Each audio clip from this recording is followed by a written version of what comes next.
Hi, it's Vex, and today we're talking about reserve list. No, I'm just kidding. We're going to talk about reserve list because we have here Legacy, Death, and Taxes. A Legacy deck that has zero reserve list cards. This is one of the decks in my Let's Build deck series. Again, I'm not the professional. This deck is a deck that won. You heard it right. Won Eternal Weekend Rishon Port. So one of the 3 Eternal Weekends it won. And it's kind of satisfying that it won the Rishon Port Eternal Weekend because it's the only deck besides Goblins or something that plays Rishon Port in Legacy. Yes, as you can see here, this deck is the exact deck that won. The deck was inspired by XJ Cloud. Got a link in his primer in the description below. His deck list in the description below. Again, credits to the winner. Totally forgot the name of the winner, but this is XJ Cloud's list with his primer. So I believe it's XJ Cloud. Correct me if I'm wrong in the comments, but it's so cool to see a deck, no reserve list. So as you can see, all the cards are from the new border, the modern border, the 8th edition plus or the M15 plus borders. And it's so cool to see something like this win a tournament. People are saying, oh my God, the reserve list, end of Legacy. I'm like, look, I don't need any reserve list cards to win, right? You might be able to take a deck and put like Death Shadow. You might use that without reserve list card. Underground Sea is still very useful in that deck, but it can be played without Underground Sea. So there's other decks that don't use reserve list cards, or you just substitute your original dual land with the shock land. It's not as optimum, but it still works. The funny part is if you look at all these decks nowadays, the only reserve list cards are the fast mana or the mana base. Besides that, everything else has been printed because the newer cards are much better than the older cards, like newer creatures. Brainstorm is reprintable, Force Will is reprintable. So all those things are reprintable, except for the Mox Diamonds, the LEDs, the original dual lands, stuff like that.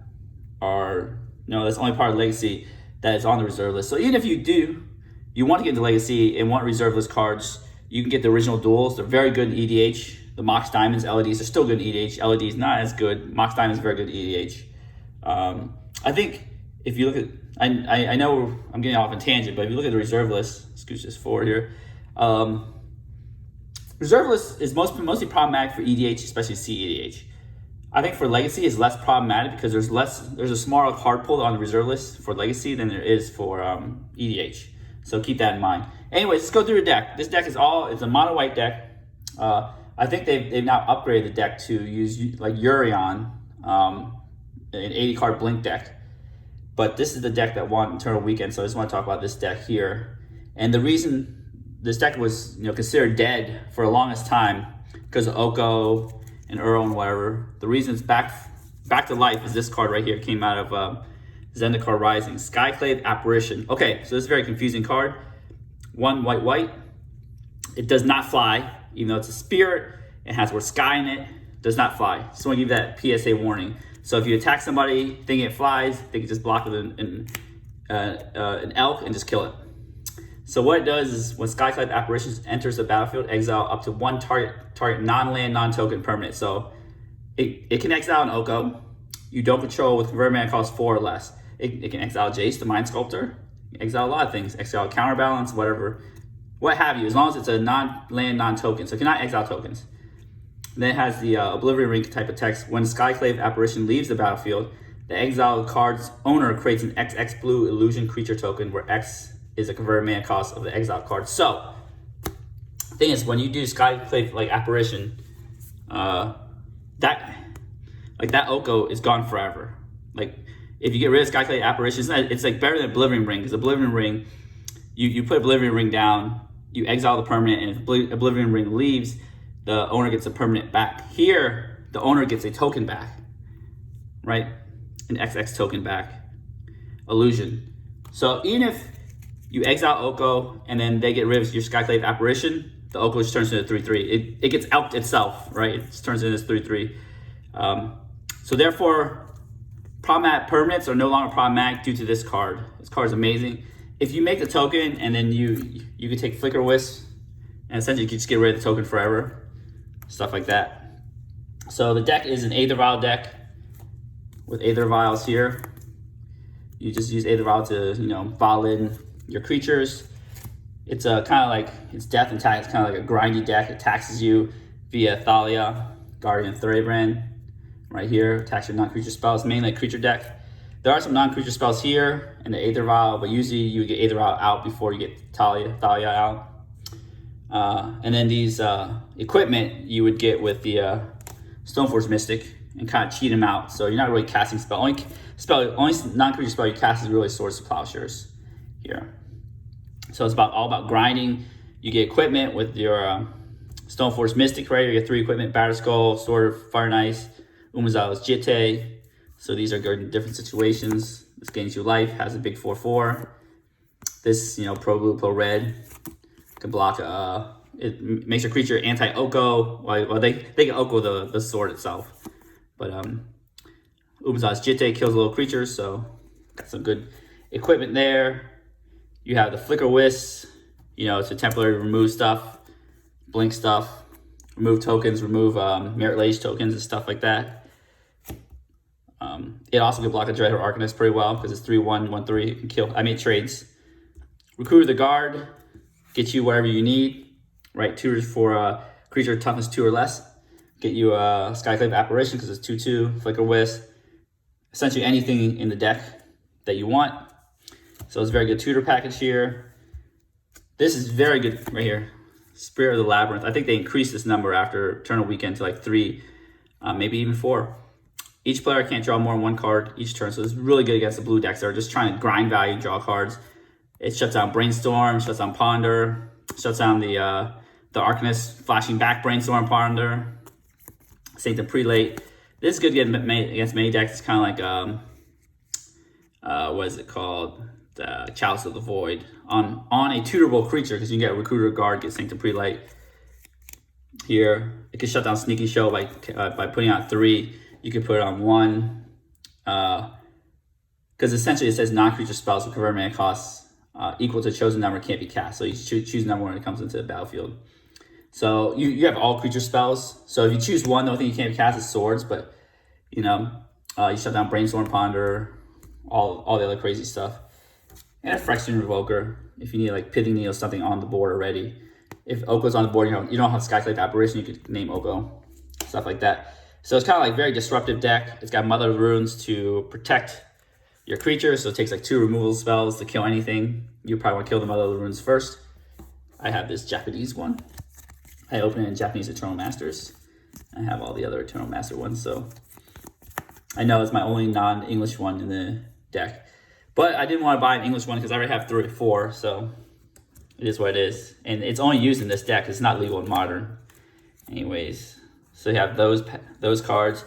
You have your typical swords. If you're playing white, you got to play Swords of Plowshares. Kills Merit Lage, kills a bunch of things. Dreadhorde Arcanist gets rid of the Uro.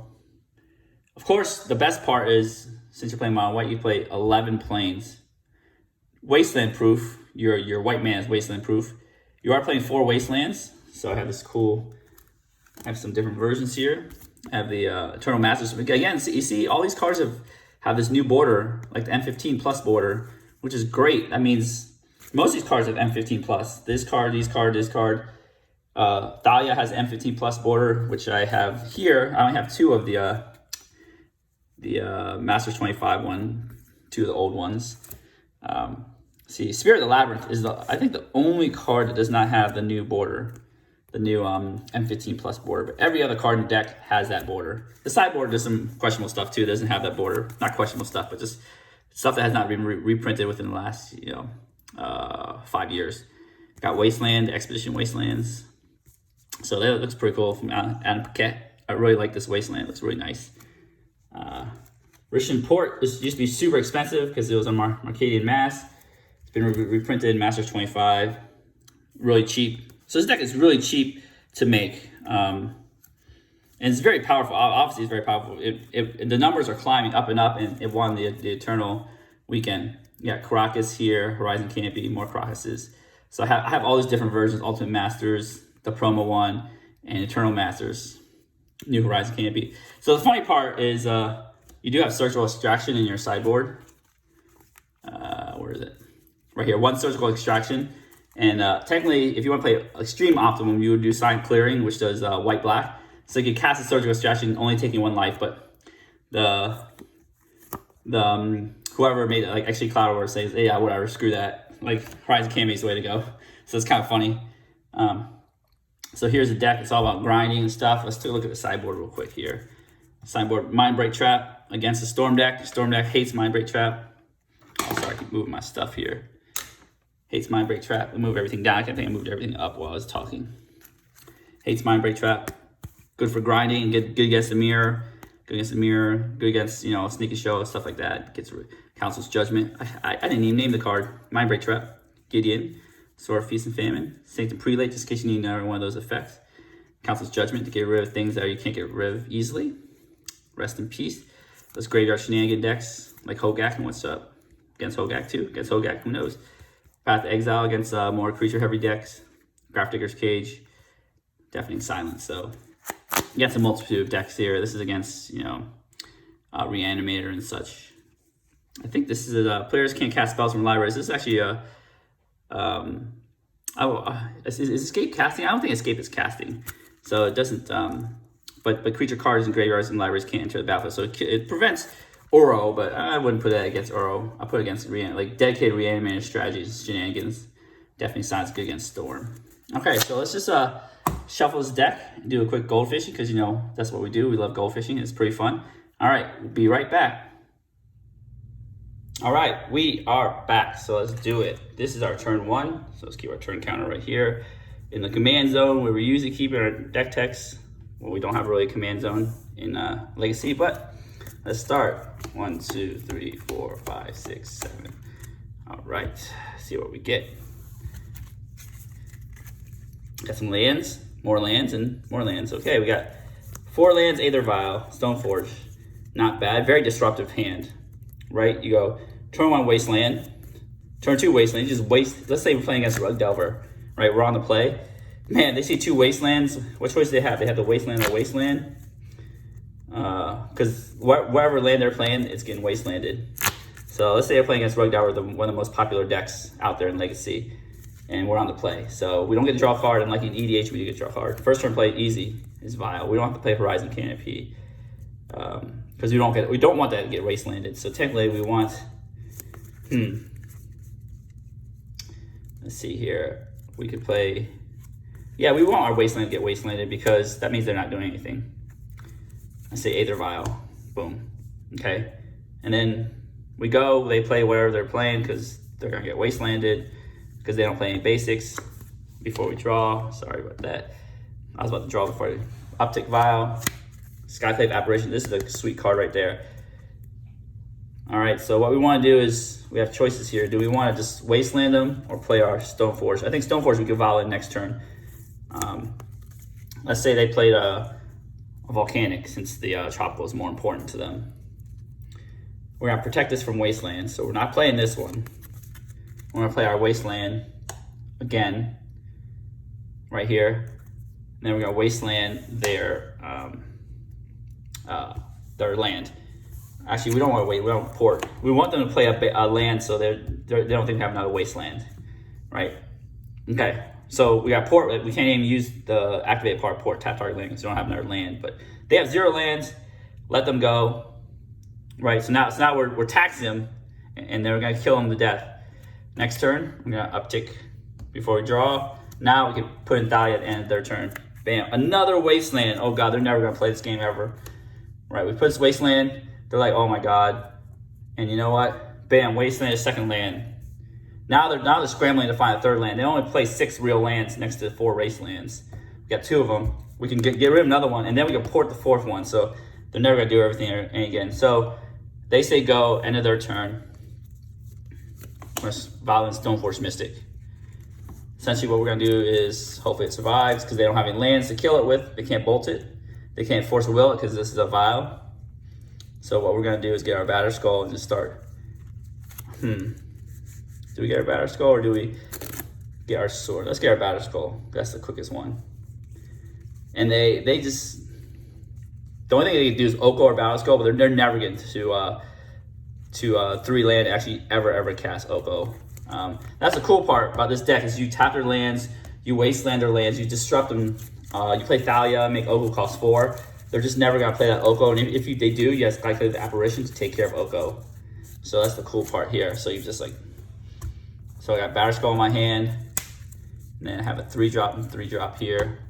So we're just like saying, next turn, turn 4, we up this here, we draw a card, Crew the Guard, we just play our Wasteland. We're just gonna tap this right away on our turn, main phase. Sanctum Prelate, we don't play our Wasteland, sorry, my bad. Horizon Canopy, so I can activate Stoneforge. I know in a real tournament you can't do the take backsies like that, but on Vex MTG you can. We're gonna do this, we're gonna say 1. They're now shut out of the game completely because they can't they have no lands, can't pawn or preordain to try to find more lands. They have to hope to play 2 lands in a row and have us not tapping them to death. You know, essentially it's game over. Let's say we pass to them and they're like, all right, we'll play land. I'm like, cool.